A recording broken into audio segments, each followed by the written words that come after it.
Fantastic. Oh, this is nice. Hi. I'm not even sure which is which. Hello. Fantastic. I think it's 8 on the dot. Fantastic. Great. Good evening. Hello. Awesome. Good evening. Good morning. Wherever you are all over the world, how are you doing? Great. So it's another Sunday evening, and I'm delighted to be here. Thank you for joining. Thank you. Thank you. It's always such a privilege, I think, to just be in your home. And hi, Sandra. Lovely to see you. Today I'm just going to be chilled and I'm going to wave and I'm going to just have a hi, Tolu Lokpe. Lovely to see you. Hi, Chatty Mine. Thank you for coming. Lovely to see you. Thank you. Thank you so much. Lovely. All right. So this episode is very I think it's just going to be some of my thoughts about a few important things that I have just sort of realized, maybe not, but maybe just something that means a lot to me, and I feel like it's something that could do us a lot of good as we meet.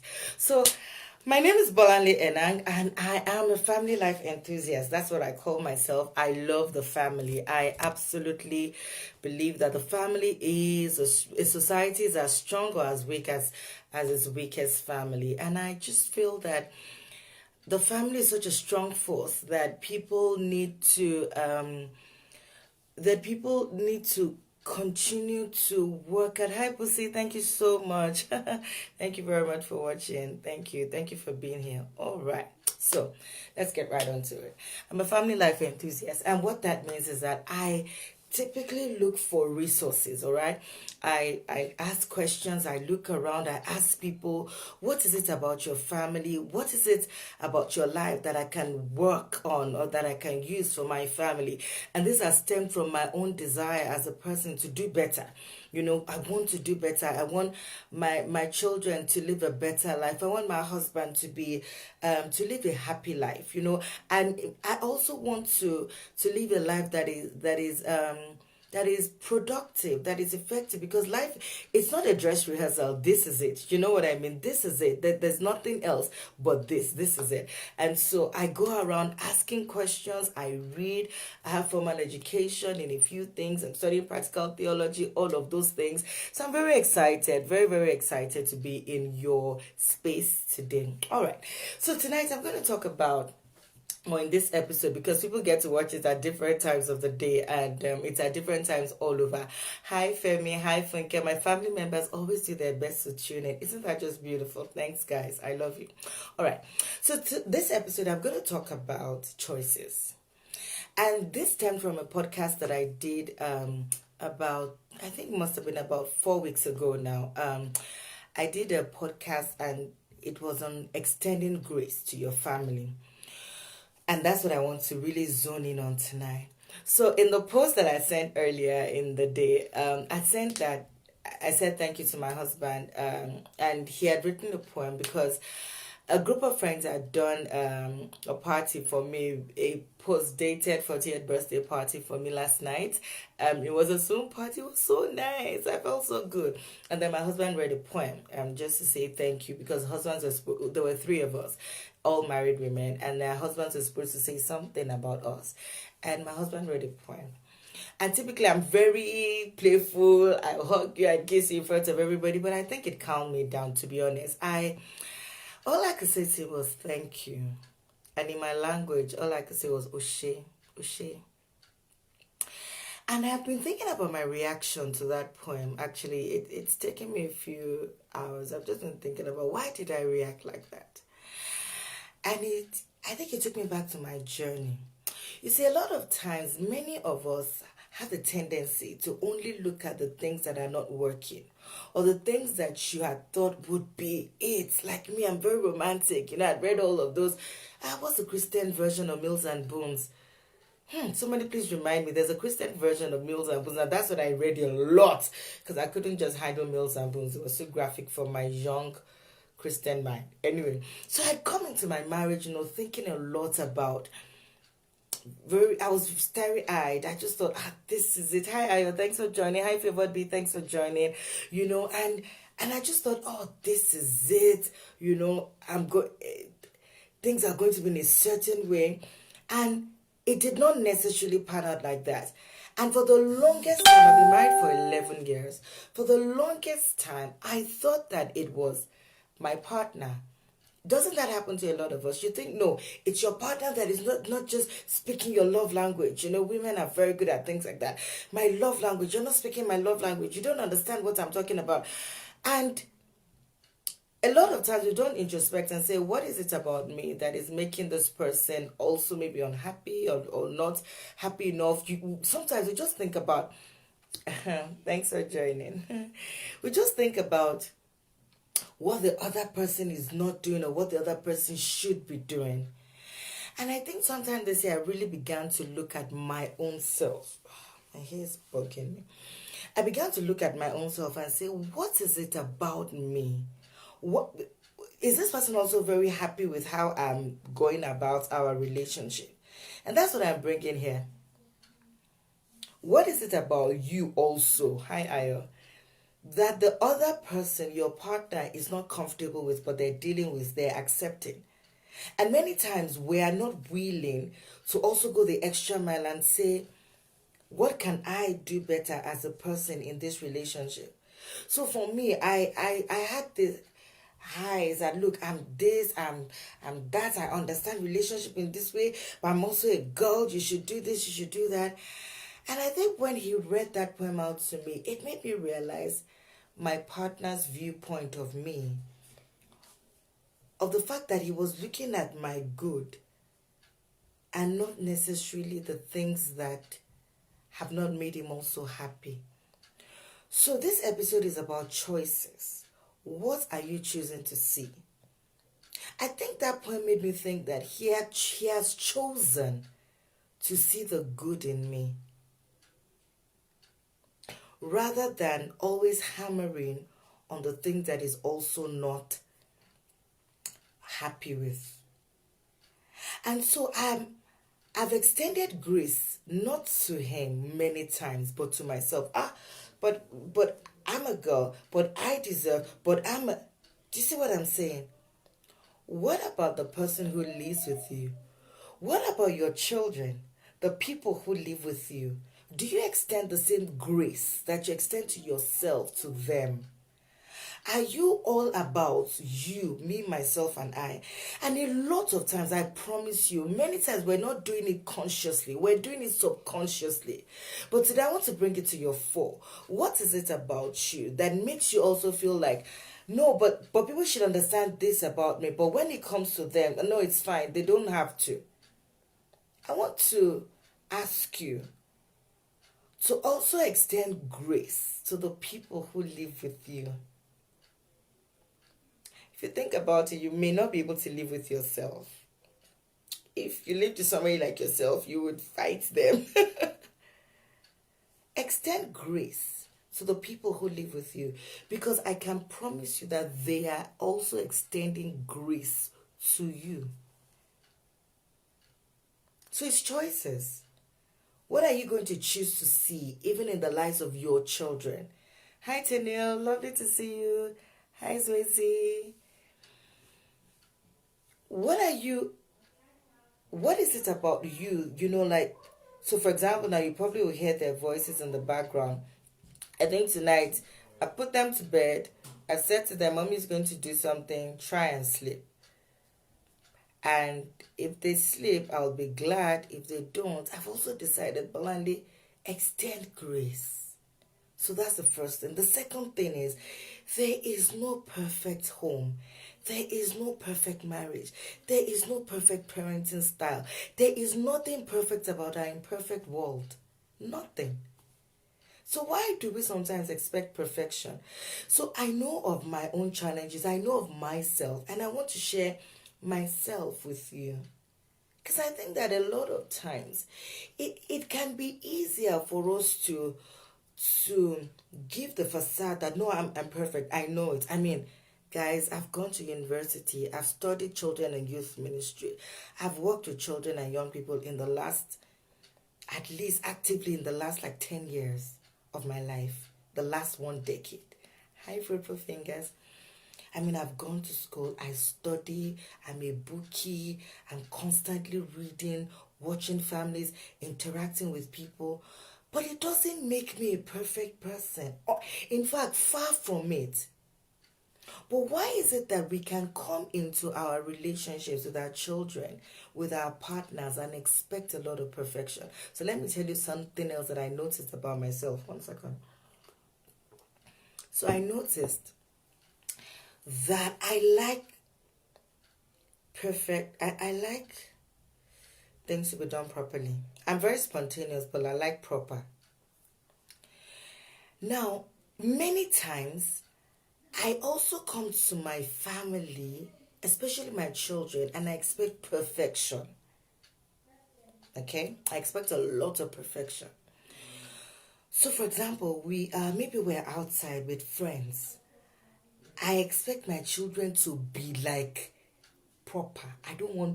Don't disgrace me. So it's hi boy, nice to see you. So it's not about them having social etiquette. It's not about them being many times my desire for perfection is not about them, it's about me. It's about how people see me. It's about what people will think about me. It's about what people will say about my parenting. So if my child blots out, you know how kids can just blot out things, then I will feel embarrassed. Oh my gosh, how are people viewing me? What are people thinking about me? Not what is it about my child that I need to correct, or what is it about my child that I need to teach them. And you know that there are times that kids have come to me and they've said, oh, but nobody taught me that. Have you noticed that sometimes we expect things, but we're not teaching? You just expect that child to be in a certain way. You expect that child to behave in a certain way. And for you, they just mustn't disgrace you. So it's not about them, it's about you. I want to encourage all of us. You know, we're all on this journey of parenting together. We're all on this journey of family life together. Why are you expecting perfection? Why? Are you perfect? When you're embarrassed, what are you saying? For you, is it about you? Is it about how people will see you? Or is it about how that person's life can or should get better? Do you see what I'm saying here? So no to perfection. So people like me who, even with my work, I like perfection. Can we just drop it? Oh, no, it's fine. It will be also on my Facebook page. That's Bolanle Daniel Enang. So it's usually there. So I go both ways, Facebook and Instagram. I want to encourage us. Hi Candy, thanks for joining. Perfection. I always say that Superwoman is dead. She doesn't exist. Superwoman does not exist. You are not perfect. Don't expect perfection. In fact, I've begun to ask myself, what do I want? Do I want perfect family? You know, picture perfect, where it's all photoshopped. You take the picture and all of you just look great. And your children don't embarrass you in public. And your husband doesn't, or your wife doesn't. Do you want an authentic family life? Or do you actually want a holistic, whole, healthy family space? So I did a Facebook live and an Instagram live with a lady that owns it's called Arrow Natures. She's based in the UK. In the last week I did it with her, and she was talking about conversations. And I had this whole thing about conversations. And in the course of that, she wanted me to talk about sweet talk. And in the course of that Facebook Live, that whole workshop, you know what I realized is, a lot of times when we say, oh, I don't have time, it's because we're thinking of perfect timing for things. It's because we're thinking about, oh, I need to now sit down, almost have a PowerPoint. You know how you get ready for your board meeting or your presentation, where you have like your PowerPoint presentation and everything is in place. That's when I can actually have a good conversation with my family. No, organic relationships are much more important to your children, to the people that live with you. And people that live with you include your spouses, your relatives, all the people that stay with you. Do they actually enjoy living with you? Is this a pleasurable experience? Or is it full of pain? Sometimes we expect perfection. We expect them to make us look good. It's not about you. Your child, you go out and you have a teaching moment, but instead of turning a teaching moment into what it is, a teaching moment, you feel embarrassed. How could my child have said that? How could, like me, I'm a children's pastor, I'm a youth pastor, I'm a family life enthusiast. When my child does something, I'm thinking, oh my gosh, people. No, I don't. You know what? It doesn't matter what people think about that. What matters is, am I giving my children space to grow? Am I extending grace to them? Am I? As a mom? Or am I always, is my eye, the eye that I give, is it only for correction or is it for connection? Is it for love? So sometimes my children, I was saying to my husband today, I should have had my first child at 26, not at 32. Because then my child should have been a teenager. So at 40, we've done all the play and I have all the energy. Because a lot of times kids just want you to play with them. And I'm thinking, I've got a Facebook Live, I've got an Instagram Live, or I've got a workshop, or I've got something to do. But I still had to do all of those things, and it's not easy. So I'm not even in the least thinking, oh, parenting is such a joy and a ride. It's amazing. No, it is amazing, but it's a lot of work. It has to do with a lot of intentionality. But whilst we're being intentional in our parenting, can we please give grace? Can we extend grace? And let's go right back to our partners. What kind of conversations do we even have? Is it always just about, you didn't do this right, you should have done this? Or is it about, you know what? Can you look at the good things? Can you look about the fun things?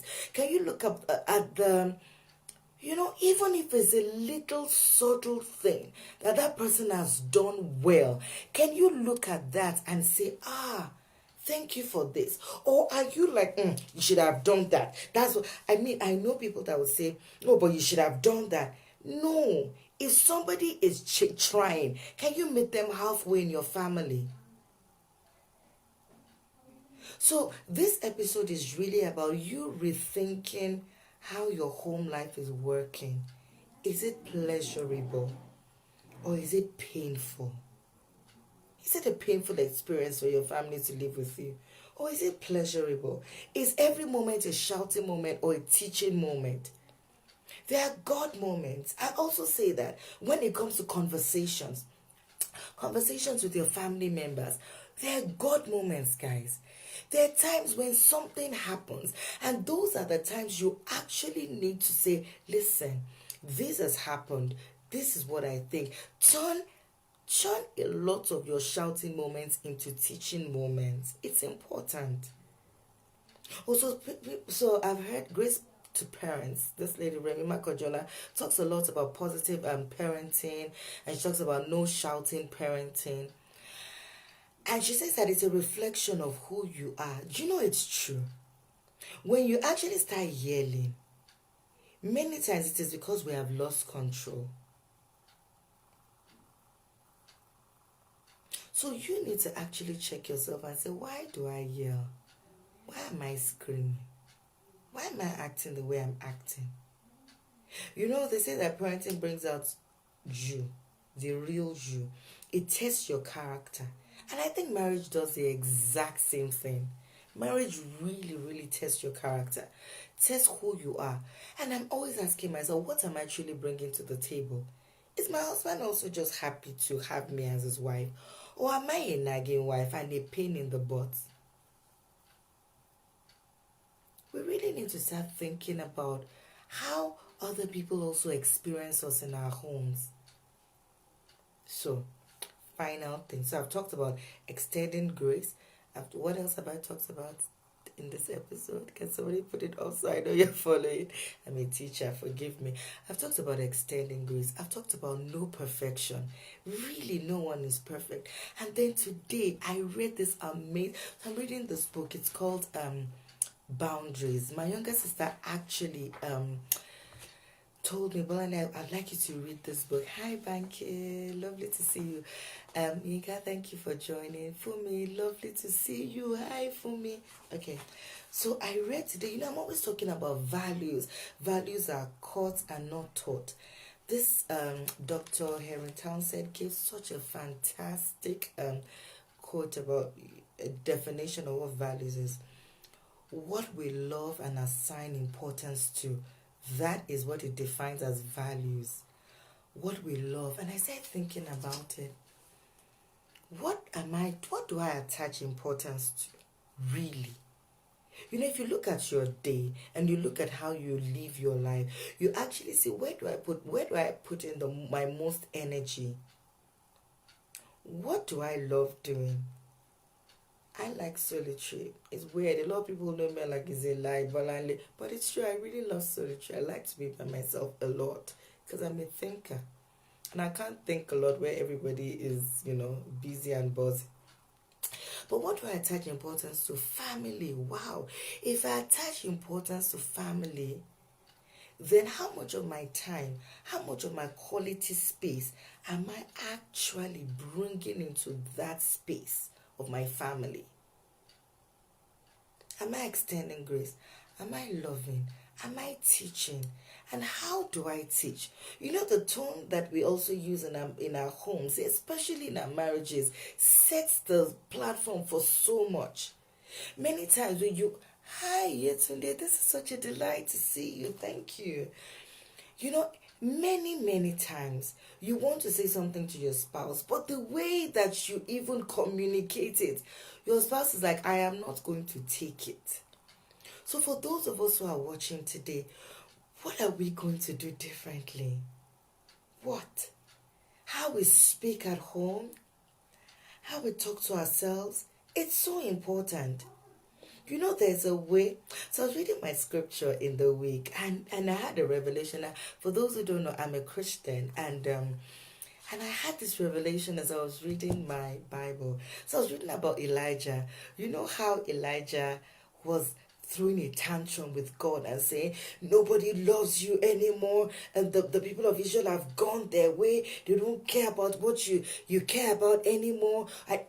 And he actually went to the desert and he said, kill me. I'm like, really, Elijah, you're so dramatic. Like me.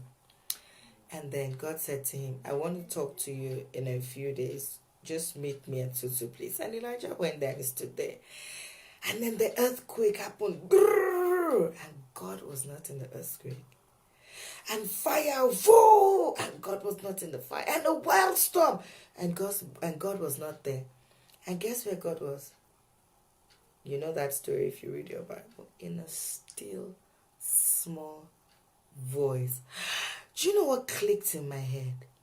Many times, when you are acting like the earthquake in your family towards your husband or towards your wife or towards your children and the people that live with you, it doesn't show that you're in control. When you are throwing fire and brimstones, it doesn't show control. It doesn't even mean much. When you are throwing all the rocks, means nothing. In the still, small voice. My husband says, it's your tone sometimes when you talk to the kids. It's not in the shouting. There are times you just keep it quiet talk and it's firm. They get it. Like I'm reading the book on boundaries and the guy's talking about how you should have internal structure. Honey, hi. Internal structure. Where you yourself have self-control. So your feelings and the feelings of your children should not be ignored. Even your feelings, I'm not asking you to ignore them, but they should not also be the center of attraction. They should not be the center of your lives. Don't ignore them, but don't make them king. When you're talking, the still small voice, can you use that sometimes? Can you just make a plan and say, instead of me screaming for husbands and wife, and you have a screaming match at each other, how much has that helped? How much has that actually solved issues in your marriage?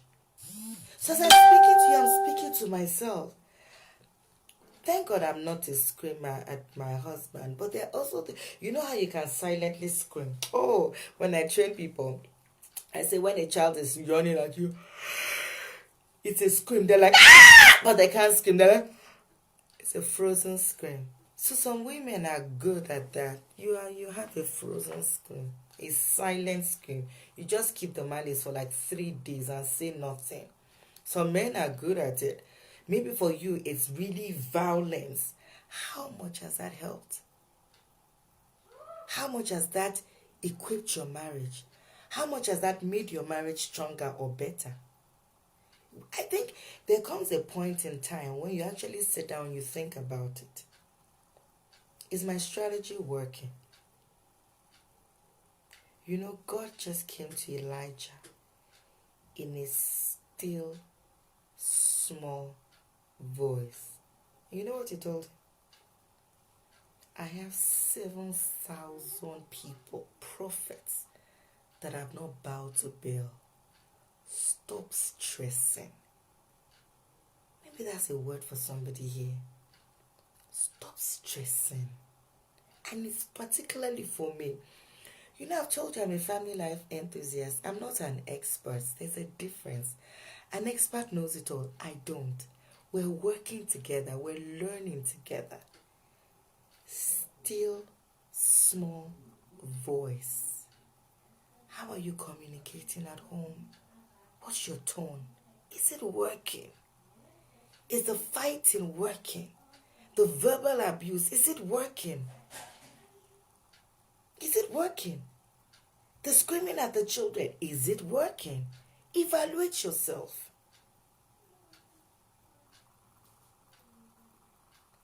Maybe it's time to change certain strategies. Instead of hitting that woman who is your wife, maybe you should sit down and say, why am I having violence? Why do I have a violent streak? Why are my words cutting? Why do I dress my husband down and finish him with my words as a woman? Maybe it's time to ask yourself those questions if those are your weaknesses. Maybe it's time to ask yourself, hitting the children, screaming at them, speaking down at them, how much of it has worked for you? So I know my own challenges. Is that sometimes I just start screaming at the kids especially. Or with my husband, I just get into a tantrum of, you don't get me, you just don't understand me, and then you don't love me, and I just go on and on. How much has that worked for me? Oh, many times it has done nothing, absolutely nothing. So ask yourself, is my strategy working? Am I a pleasure to live with? Hi, Pastor Excellence. Hi, Bumi. Lovely to see you. We're in this journey of life together. I want to encourage us today. Your home can be pleasurable and not painful. Your words can bless your family. Your demeanor can become a thing of joy and not a source of pain. Stop becoming the lion of the tribe of your family. When you enter your house, everybody scatters. To what end? No, really, to what end? So, hashtag no perfection. It's not about you. When your child actually needs to be corrected, correct because you love your child, not because your child has embarrassed you. And then, my very first point today, extend grace. The same grace that you give to yourself, extend it to your family. Extend it to your husband. Extend it to your wife. Extend the same grace to your children. They also deserve that kind of grace. All right. Thank you so much for being here. I see so many people. You've come up to listen. I'm doing my best to, to also upload the videos on YouTube. It's Bolanle Enang on YouTube. Bolanle Daniel Enang on Facebook. And I'm Bolanle Enang on Instagram. Let's work this journey together. And finally, there's a book I've written. It's called Power of the Table. You can find it on Amazon. That book will help us in learning how to converse with our families, in using the table to make stronger families. Eat with your family, guys. It's such a powerful tool. It's a powerful tool. Eat with your family. Spend time with your family. Eat with them. They say that children that eat with their parents at least 5 times a week are stronger, do better in their schoolwork. Learn critical thinking. It's part of it, guys. Eat with your children. They're healthier. They're happier. You don't have time. It's okay. Make your meal times family time. Don't sit in front of the TV. Don't sit by your phone. Work with your family. Eat with them. Use that time. Ask simple questions. How are you? How was your day? What do you like about our family? What don't you like about our family? All of those things makes families stronger. So get my book on Amazon, okay? It's called Power of the Table by Bolanle Enang. You have the e-version. You can also have buy the hard copy. It's just a tool that God has given me that I believe I've been released to the world through me to enable us look at the mundane things and know how to make the mundane memorable. I love you very much. Oh, thank you, Funke. Yes, it's on Amazon. I love you very much. Thank you, Tanil. Thank you, Pastor X. Thank you, Sade. It's so nice to see you. Thank you, Blessing, and all the people that have tuned in tonight. Kindly listen and share. Remember, grace to your family. Extend grace to them. Don't expect perfection. Use the right tone. Let it be a pleasurable experience living with you. And get my book, Power of the Table. It will help you just in making your family life using the table stronger. Any questions? And if you do have, you can DM me. You can send it on Instagram, WhatsApp, Instagram, Facebook, and then it will also be on YouTube. Thank you. I hope this has been worth your time. I'm sure it has been. Let's make our families stronger. Stronger, stronger, stronger. Thank you, Efe, for watching. You can watch the replay, and I'd love to hear from you. Enjoy. See you next week, Sunday, at Parents Cluster. Enjoy your family. Remember, families are to be enjoyed and not endured. Good night. Bye-bye. Bye.